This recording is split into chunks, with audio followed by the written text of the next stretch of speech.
Hay una razón por la que tantas películas de miedo afirman estar basadas en hechos reales. La realidad puede ser aterradora, y con frecuencia es más extraña y puede provocarte más pesadillas que cualquier otra cosa que veas en la gran pantalla.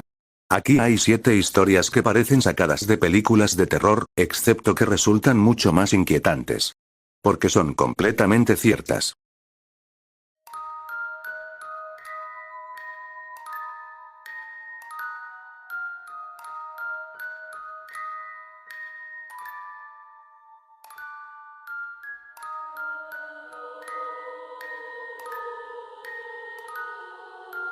Tal vez recuerdes esta espeluznante historia, porque es bastante reciente y apareció en varios medios. Una familia de Nueva Jersey demandó a los dueños anteriores de su hogar después de recibir 3 inquietantes cartas de alguien que se llamaba a sí mismo el Observador, que estaba obsesionado con la casa de estilo colonial de 1905 y con sus nuevos ocupantes. La persona que había escrito las cartas tenía una forma de hablar bastante macabra, refiriéndose a los 3 hijos de Derek y Maria Broadus como la sangre joven que me habéis traído, y preguntaba cosas como: ¿habéis descubierto qué hay en las paredes? Aquí un extracto de la carta enviada. La demanda, que todavía está en el tribunal, fue presentada después de que la familia Broadus abandonase la casa, temiendo por su seguridad.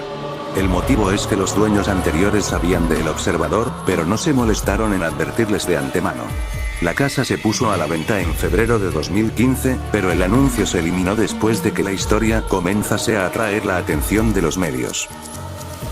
El mes pasado, la familia Broadus hizo algo brillante.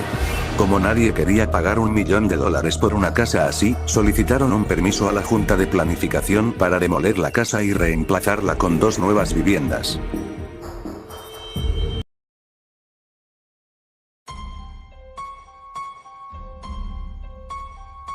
Este es solo una de las 29 muñecas hechas de cadáveres femeninos momificados que pudieron recuperar de la casa de Anatoly Moskvin, de 45 años, descrito por la BBC como un historiador local y explorador de cementerios de la ciudad rusa de Nizhny Novgorod.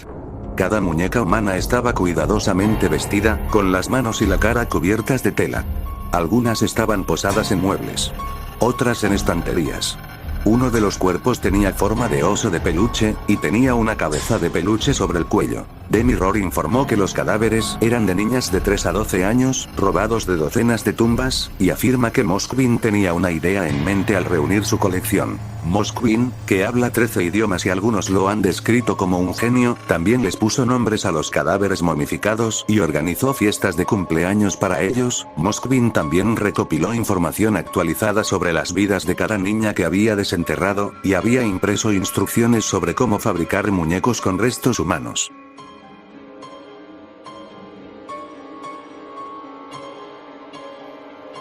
En agosto de 2006, justo antes del comienzo de su último año de secundaria, un grupo de chicas conducía por su ciudad natal de Worthington, Ohio. Aquella noche aburrida se volvió mucho más emocionante cuando decidieron visitar lo que los niños del lugar llamaban la Casa Encantada, una vivienda en ruinas con un patio cubierto que estaba situado al otro lado de la calle del cementerio. Las adolescentes pensaron que estaba abandonada.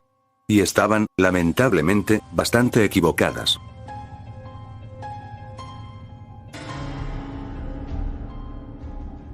No era la primera vez que Allen S. Davis, un recluso de 41 años que vivía en la casa con su anciana madre, había sido molestado por huéspedes no deseados. Ya había frustrado un par de robos en 2006. Tenía un rifle como protección, y cuando escuchó a las chicas afuera, decidió disparar algunas balas de advertencia, como había hecho otras veces.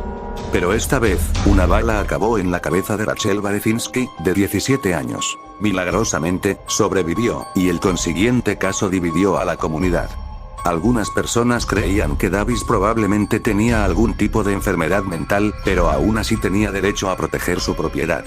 Pero como informó Fox News en 2007, la policía determinó que las niñas no estaban invadiendo la propiedad porque no habían ido lo suficientemente lejos y no se habían colocado letreros claramente visibles. Davis dijo en varias entrevistas en la cárcel que no tenía la intención de lastimar a nadie. Finalmente se declaró culpable de 2 cargos de agresión criminal para evitar una interminable investigación sobre su vida personal. En 2009, la madre de Davis murió en aquella casa mientras su hijo estaba en prisión cumpliendo una sentencia de 19 años. En 2013, la familia de Barezinski dijo que la joven estaba al 90% recuperada de sus heridas. Ese mismo año, la casa encantada fue comprada en una subasta por unos nuevos propietarios que estaban decididos a renovar completamente el lugar. Una búsqueda en Google Earth prueba que hicieron un trabajo increíble, aunque no han podido hacer nada para ocultar esas vistas al cementerio.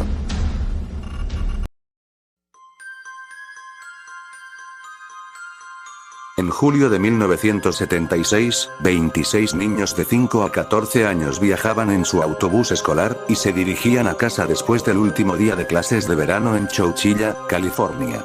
Había un ambiente festivo hasta que una furgoneta aparentemente averiada bloqueó la carretera, y hombres enmascarados con armas de fuego irrumpieron por la puerta principal del autobús. Los niños y su conductor pronto fueron llevados a un par de camionetas y fueron conducidos durante 11 horas bajo un sofocante calor, deteniéndose finalmente en una cantera cerca de Livermore, a unos 160 kilómetros al norte de Chowchilla. La situación solo hizo que volverse más extraña y aterradora. En el año 2015, la CNN habló con varias de las víctimas del secuestro, incluida Linda Carejo Lavendega. Los secuestradores preguntaron a cada niño su nombre, edad, dirección y número de teléfono. También tomaron una prenda de vestir o una pertenencia de cada uno. Pero los hombres armados nunca explicaron por qué los estaban secuestrando. Solo recuerdo que alguna vez nos dijeron que nos callásemos y estuviéramos tranquilos, dijo Carejo Lavendega. Con solo algunas luces de construcción iluminando la oscura cantera, los secuestradores ordenaron a los niños y al conductor del autobús que entraran en lo que parecía una tumba enorme. Una camioneta oculta bajo tierra. Estaba enterrado en la tierra. Era como una tumba, dijo Carejo Lavendega. Era como un ataúd. Como un ataúd gigante para todos nosotros. Cada rehén tenía que descender por una escalera hacia la parte trasera del vehículo oculto. La comida era escasa, y no había ventilación. Después de 16 horas, el único adulto presente, el conductor Edward Ray, y algunos de los niños mayores idearon un plan, apilaron los colchones tan alto como podían, y cavaron a través de una placa de metal en el techo de la camioneta. Después de que los niños huyeran, la furgoneta que había sido su prisión fue sacada de la cantera por la policía. Los secuestradores, que estaban durmiendo durante la fuga, no fueron difíciles de perseguir. Uno de ellos era el hijo del dueño de la cantera. Los 3 hombres provenían de familias ricas, por lo que su motivo para cometer el crimen, un rescate de $5 millones que nunca llegaron a exigir, ya que la policía de Chowchilla estaba recibiendo demasiadas llamadas de los padres de los niños, sigue siendo algo desconcertante. Su abogado lo explicó diciendo que eran codiciosos. 2 de los secuestradores han sido puestos en libertad condicional. El tercero podrá solicitarla este 2018. La superviviente Jennifer Brown Ide tenía solo 9 años en 1976. El año pasado, le dijo a CNN que la experiencia todavía la atormenta. No es normal que alguien que tiene casi 50 años tenga miedo a la oscuridad, dijo Brown Ide. Hasta hace poco, tenía que dormir con una luz nocturna encendida. Y todavía tiene pesadillas crónicas.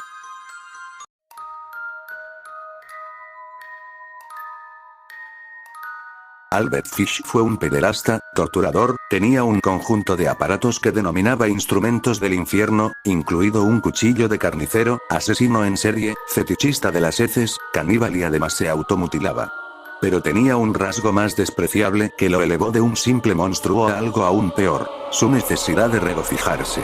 Esta es la carta anónima que escribió a la madre de su última víctima conocida, Grace Wood, de 10 años. Está dirigida a mi querida señora Wood, y eso es lo único educado de la carta. Aquí está la peor parte, y es posible que prefieras omitir esta lectura. El domingo 3 de junio de 1928 te llamé al 406W15ST. Te traje una olla con queso y fresas. Almorzamos. Grace se sentó en mi regazo y me besó. Decidí comérmela. Con el pretexto de llevarla a una fiesta. Usted dijo que sí, que podría ir. La llevé a una casa vacía en Westchester que ya había elegido. Cuando llegamos allí, le dije que se quedara fuera. Ella recogió flores silvestres. Subí las escaleras y me quité toda la ropa. Sabía que si no lo hacía, acabaría con su sangre sobre ella. Cuando todo estuvo listo fui a la ventana y la llamé. Luego me escondí en el armario hasta que estuvo en la habitación. Cuando me vio desnuda, se echó a llorar y trató de correr escaleras abajo. La agarré y dijo que se lo contaría a su mamá. Primero la desnudé. Como pateaba, mordía y arañaba. La estrangulé hasta matarla, luego la corté en trozos pequeños para poder llevar la carne a mis habitaciones. Cocinarla y comérmela. Qué dulce y tierno estaba su culito en el horno. Me llevó 9 días comerme todo su cuerpo. No la follé aunque podría haber querido hacerlo. Ella murió virgen.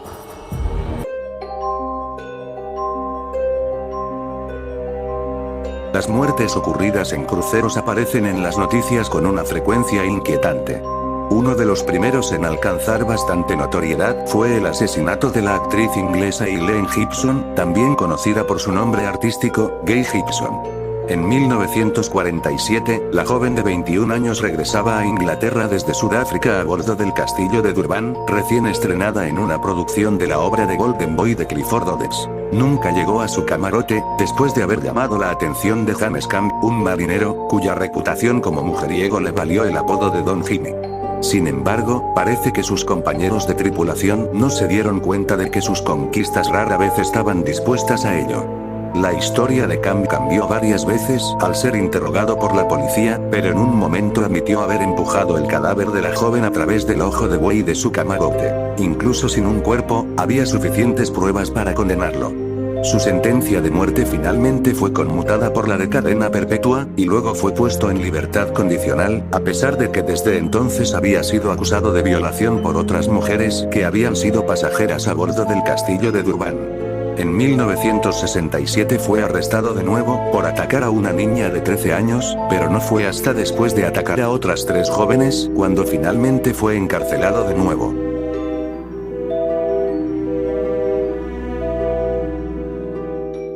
Del Washington B, 14 de julio de 1894. Eleanor Markham, de 22 años, murió aparentemente el sábado en su casa cerca de Curritown. Mientras el supuesto cadáver era llevado desde su casa en el coche fúnebre, una serie de golpes ahogados atrajo la atención de los portadores. Una vez abierto el ataúd, la señora Markham apareció con vida, y fue llevada a casa.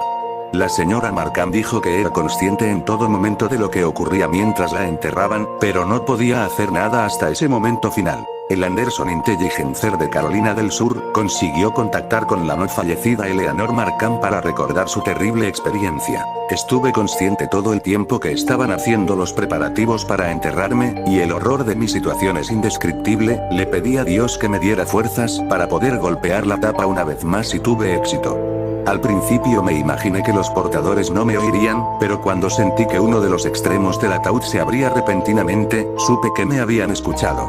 La casi muerte de Markham es uno de los casos más notables de entierro prematuro accidental registrados, aunque, por supuesto, no hay forma de saber cuántas personas se habrán enterrado por error.